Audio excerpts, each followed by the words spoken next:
Hi, anyone and everyone. This is Kim, the Humble Hermit from Come As You Are Oracle. I'm going to do a collective oracle and affirmations for today. Today is Tuesday, January 13th, 2026. You may follow me on the talk, the tube, my blog, or not. Totally up to you. Take what resonates. It all might resonate. It's affirmations. Oh, baby. Oh, baby, baby. We got one on the table, two on the table. We're using the Halloween Oracle deck that I got off of TikTok a few years ago. Very, very tiny little deck. Like look at the cute little cards. Like, look at how cute they are. Two more shuffles. Two on the table, two more shuffles. Last shuffle. That's how easy it is. That's how tiny it is. Like, last shuffle, last shuffle. I thought I was holding the cards upside down, but apparently they're just mixed in here. That's not good. Must have been when I put it back in there. I don't know. I haven't used this in a while. I love this deck. It's just, you forget how tiny it is. All right. We got intuition. We got reflection. And we've got joy. I don't know why when I first looked at this, I thought it said try. The intuition card came in the reverse. Obviously, it was because of the deck. I didn't realize it at the time, and something said to me, no, turn it upright. It's upright. It's not in reverse. And then I realized a few of the cards, probably about 5 of them, were upside down. There you go. Try to be joyful. Try for somebody out there.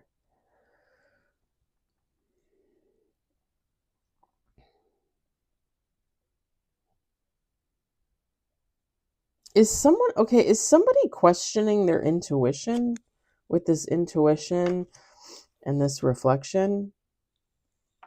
Like, are you questioning whether you're intuitive or not? I mean, okay.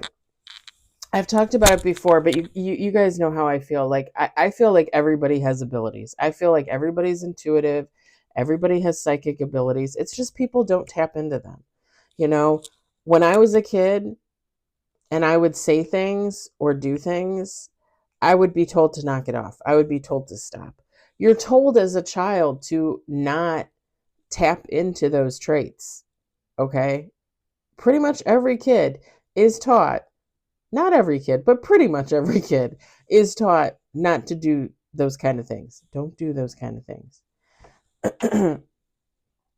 As you become an adult and you kind of realize what that is, it's up to you whether or not you want to get yourself involved in that or not. Now, I will say this, as somebody that was taught to hide my abilities, it has been and it is still very difficult for me to tap into those kind of things. Like, it's still difficult for me to, like, I get messages and things like that, but I can't control it. Do you know what I'm saying? Like, there are people out there that can be, okay, like, I'm going to lay down and take a nap and I'm going to, like, have a vision and I'm going to do this, or I'm going to, like, people can utilize their gifts. They can harness them, right? I don't know how to do that. I don't know how to do that. Like, I get messages, I have visions, things like that.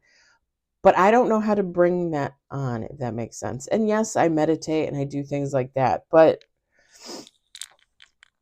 that doesn't always bring anything for me. You know what I'm saying? And I feel like because I was stunted as a kid in that regard, like I wasn't allowed to tap into that, it's harder as an adult. And when I say kid, I mean like my teenage years too, because I knew there was something there. I just didn't want to involve myself in that. Like I tried to stay away from that as much as possible because again, that's what I was taught as a kid, right? As a little kid, like, oh, don't do that. Don't talk about that. Don't think about that. But you guys know how I feel. Everybody has something, whether you tap into it or not. Everybody has something. And like I've said before, with intuition, the more you rely on it, the more you listen to it, the more you believe it, the better it's going to be for you. Because it's always true. Even if, how do I say this?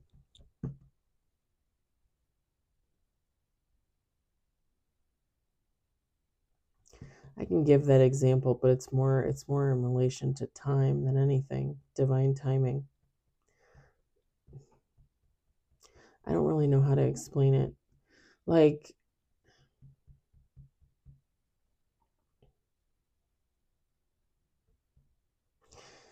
you could be dating somebody, okay? And you have this gut feeling that they're cheating on you, okay? They're not. They're not. Like, let's say you check their phone, let's say you follow them. They're not cheating. Like, they're going to work, they're going to see their mom, whatever. Like, they're not cheating. There's nothing on their phone. There's no weird phone numbers on there. There's no girly names or boy names on there that you don't know. They're not cheating.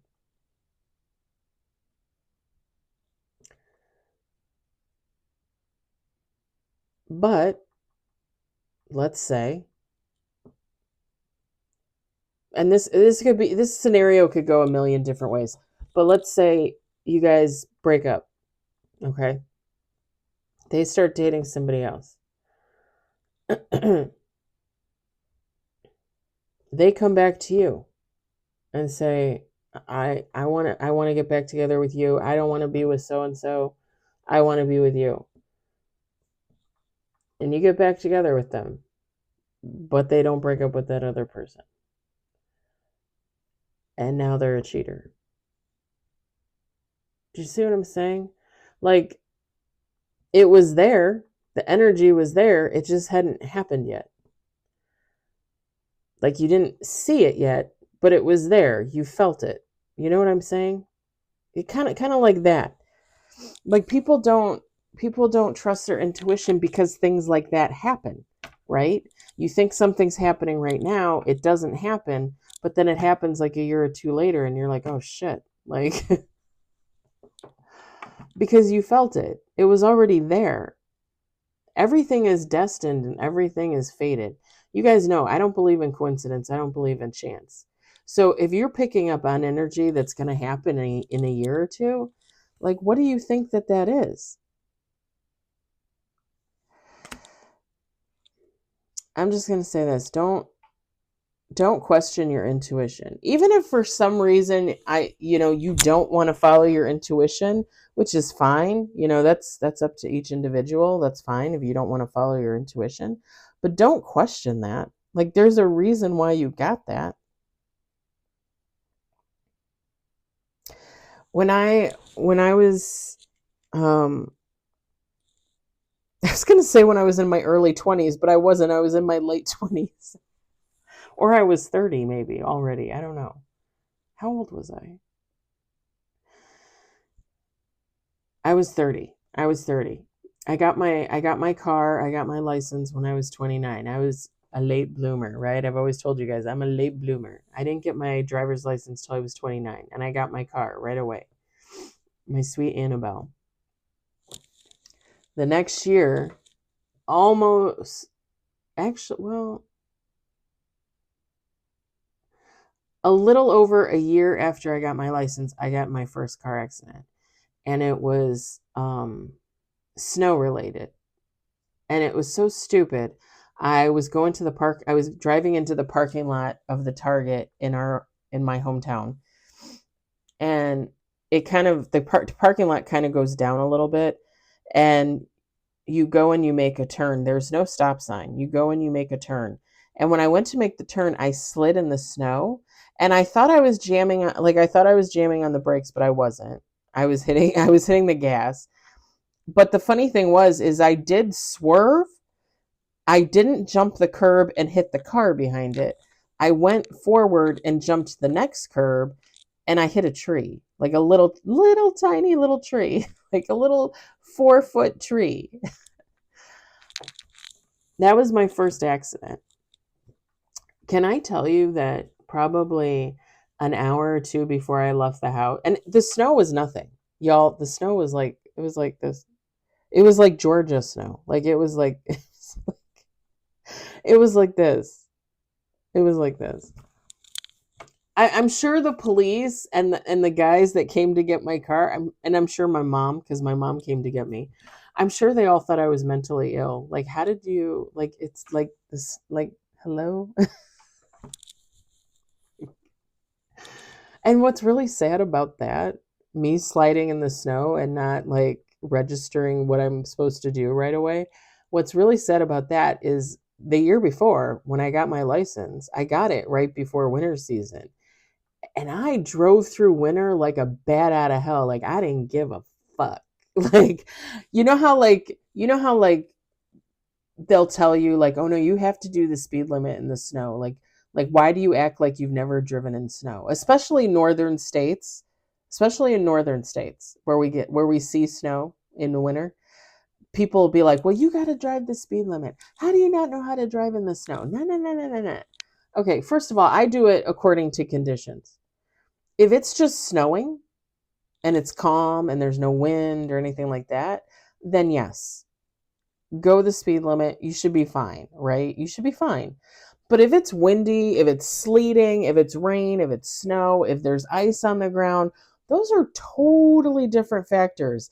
And I'm sorry, but you go as slow as you want to go because that kind of weather stuff is crazy. Like that black ice is no joke. Black ice is no joke. I mean, huge 450s spin out on black ice. So don't ever think because of the size of your car that you're immune. You are absolutely not. And four-wheel drive is great, but you could still have complications in the snow. It doesn't matter. Anyway, for 1 to 2 hours before I went, my gut was telling me not to go. Don't go to Target. And I was literally just going there to get like a box of piddle pads for the dogs, because one of the dogs he passed away a long time ago, had like incontinent issues. So I was going to get a box of pads, and it could have waited because I think this was on a Saturday. It could have waited for a Sunday. And instead I'm like, no, I gotta go. And something kept telling me like, don't go. Just don't go. Just stay at home. It's nice and warm. It's not, it's snowing outside. Stay at home. And I was like, no, I'm gonna go. And then I was like, why don't you want me to go? And I went out of like a sense of like, well, now I want to see what happens, right? Like that, like, like I knew what it was telling me. It was telling me not to go. Okay, fine. Like I'm gonna believe you. Like you're telling me not to go. I shouldn't go. But at the same time, like I'm a very curious Gemini. I'm gonna go and see what happens. And I got into a car accident that cost my insurance almost $7,000. Yeah, that little tree tore off my whole front bumper. It was a tiny, tiny, tiny little tree. Tiny little tree. Tore off my whole front bumper. All right. Story time with Kim is over. I'm going to leave it there. I hope it resonates for somebody. I hope you enjoyed it. I hope, if anything, you were entertained. And I will talk to you all later. Bye.